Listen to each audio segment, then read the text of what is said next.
Hi, I'm Diogo with Album VC. We just finished doing a Silicon Slopes Live with Beynd. Just absolutely love the team, love what they're doing, and love Silicon Slopes. You get to watch it on their YouTube channel. So subscribe, like it, spread it.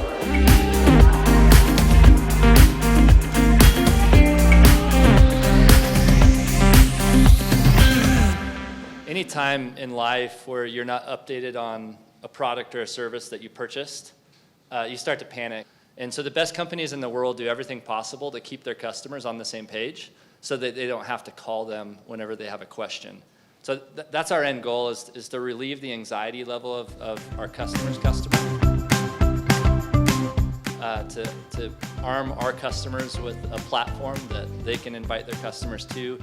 This morning we just signed a tugboat company that has problems with customers and the safety protocols and what they have to do when they tow boats in through the Mississippi River, all the way up to guys like Google. I remember when we first looked at the product about 18 months ago,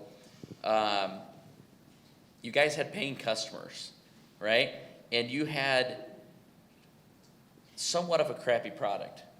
Is that fair to say? Appreciate that. What I mean is, it's a hard problem to solve. The reason why it hasn't fully been solved is because it's a hard problem to solve. Yeah. So did you launch early? Did you launch late? Or how do you feel about that? If you try to build the whole rocket ship, and if you try to use your own knowledge and experience to guess what your customers want, then 50% of the time you're going to be wrong.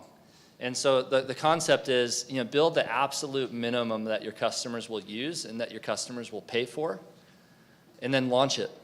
And you're going to be embarrassed about it. And yeah, you look back and it was a crappy product. I always tell my early customers, I'm sorry, I can't believe you had the confidence you had in us. There's 3 books I read. There's one called The Mom Test, and that's all about when you're asking for feedback on your product, don't ask your mom for feedback. She'll always say great things about you. The second one is called the user method.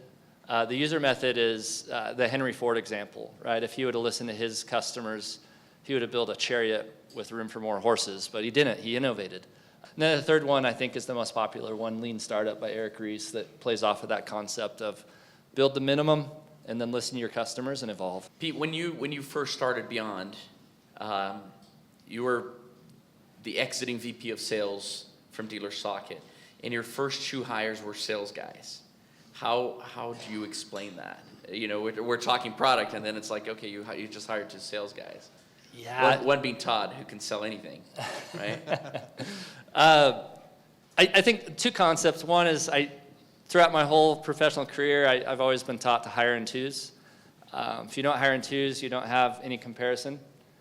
Meaning that if I just hired 1 sales guy to go out and push the product in addition to me, we wouldn't know whether it was the sales guy or the product that was failing if there were some challenges. And then the second thing is, I'm a firm believer that if people aren't paying for the product, you're not going to get great feedback. Meaning that if they don't see value enough to actually write you a check, then they're not going to care enough to dive into the product and try to get the value they believe they're paying for out of it. And so in hiring salespeople early on, even with our, quote, crappy product that Diogo referenced. That I sold, by the way. I'll be held to that forever now. Yeah, you did sell it. That we're very proud of, by the way, now. It helped us define product market fit. It's a hard market to hire right now. I think everyone would agree. I mean, it's just, there's ample opportunity, lots of really good companies that haven't grown fast. Everyone's heard of the big logos, throughout the freeway. Beynd certainly doesn't have a logo on the freeway. How have you guys conquered that, or bridged that gap? You're 19 strong now, and growing. How have you dealt with that? And crappy product, no logo on the freeway. My self-esteem is down here. Amazing company, great founding team. Let's just have a dialogue here. Growing revenue, low churn. The number one thing that we did is we started leveraging our existing networks. And I can't emphasize enough how important it is in your current role today to start to network within your own companies and your own crew that you have. And because that's where your hires are going to come from, is your personal networks to begin with. I would just say believe in your vision. I mean, I always tell our employees that, guys, when you're driving down the corridor and you see those 2 podium buildings being built, what I think to myself is, wouldn't it have been cool to be, part of the first 10 employees of that company? That would have been a great opportunity, great time to be around those guys. And then you turn it around and say, guys, that's us. That's Beyond. That's what we are going to become. And I holistically believe that. And when you have that confidence in your vision and where the company's going, you're going to exude that to whoever you're interviewing or trying to attract. Changing topics a little bit. Neither of you are, necessarily tech guys, right? How'd you build a tech company if you're not necessarily a tech founder? How did that go? How did that process go? I know the involvement of Greg is huge. But how did it evolve? Yeah, I'm not a tech guy. Crappy product. I'm just kidding. I gotta ask the real questions. Can't just be like, tell me why Beyond is great. No, Diogo builds me up a lot more than he tears me down, so I appreciate that. One of the things I'm absolutely amazed about in this community and outside of this community is the people that are just willing to help. It's been, my confidence in humanity has just risen that much more going through the experience I've been through in the last 2 years.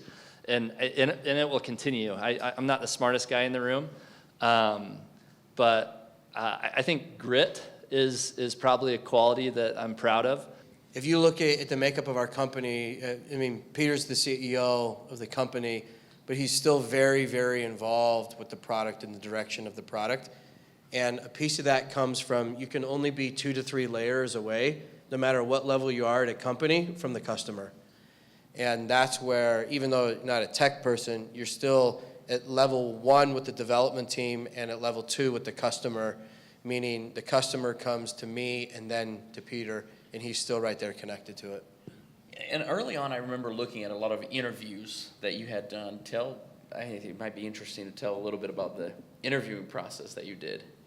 So back to that book called The Mom Test. It's all about asking for feedback from people that aren't in your own network that won't lie to you. I went to LinkedIn. I searched second level contacts with people with operations in their roles, and those were people that I believed would be potential buyers of my product. And I searched out a bunch of those individuals, and I ended up interviewing 72 of those people. I still have the spreadsheet, and I asked them all the same questions about our value propositions, about, hey, when you sell your product, what's the next step? How do you keep your customer up to date? Is it email? Is it by spreadsheet? So I had all these questions, and I asked all 72 of them the exact same questions. And ultimately, that helped me have the confidence to think that, I could sell this. How did you motivate people to give you the early product interviews? Yeah.